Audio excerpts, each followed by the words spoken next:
भक्तों, हर हर महादेव। रामायण पाठ्यक्रम में आइए चौपाइयों को ग्रहण करें, उनका भावार्थ समझें।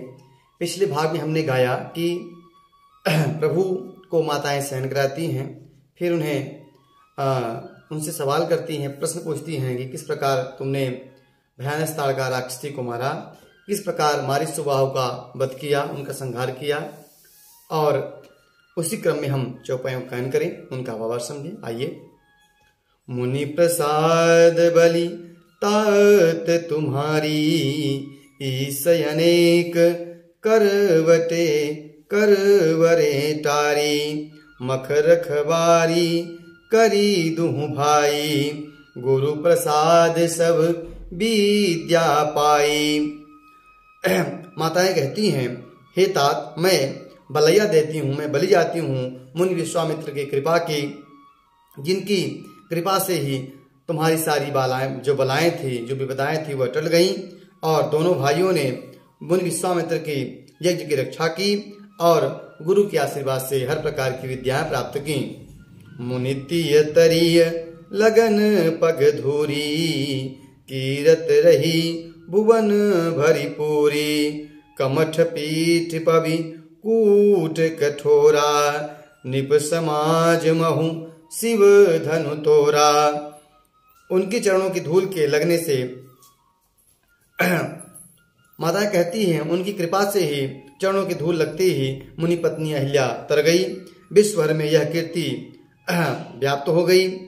कच्छप की पीठ वज्र और पर्वत से भी कठोर शिव जी के धनुष को राजाओं के समाज में तुमने तोड़ दिया। यह सब केवल मुनि विश्वामित्र और गुरु की कृपा से हुआ है।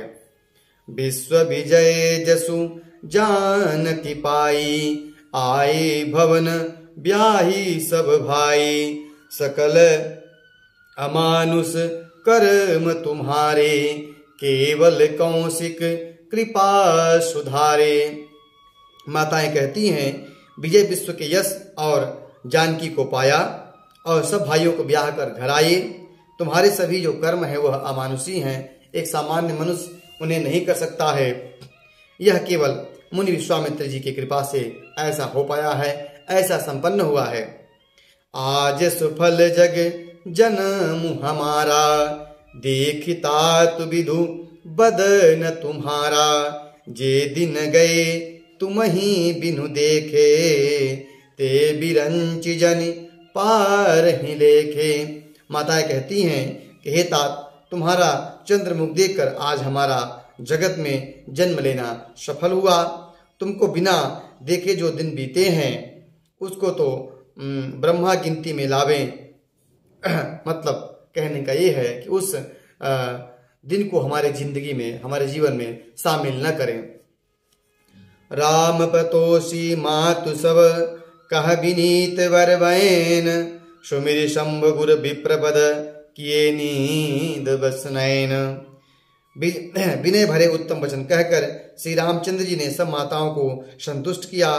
फिर शिव जी, गुरु और ब्राह्मणों का चरणों का स्मरण करके प्रभु श्री रामचंद्र जी नींद के वश में हो गए, अर्थात वह सोने लगे।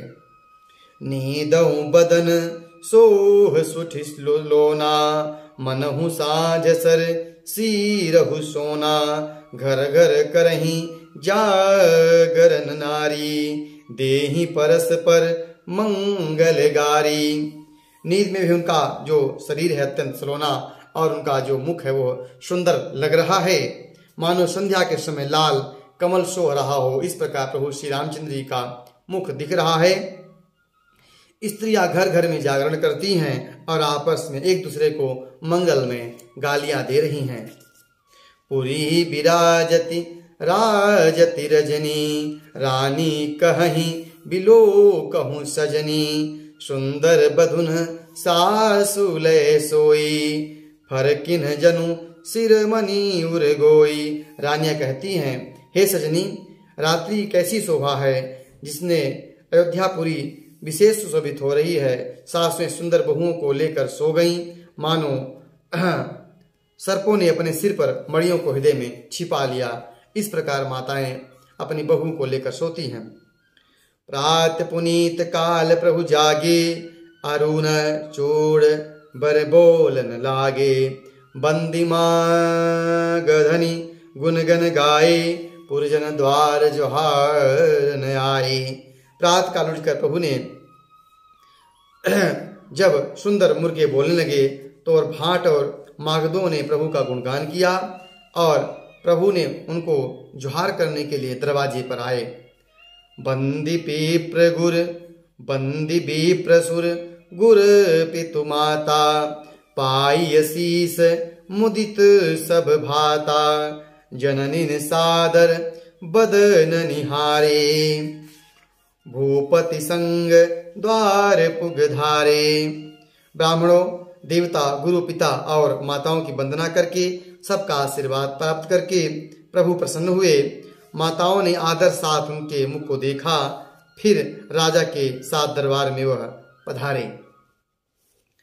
कीन्हि शौच सब सहज सुचि, सरित पुनीत नहाई, प्रात क्रिया करितात पही, आए चारु भाई। स्वभाव ही पवित्र भाइयों ने सब शौचादि निवृत्त होकर पवित्र सरजू में स्नान किया और प्रात किया करके वह पिता के पास आए।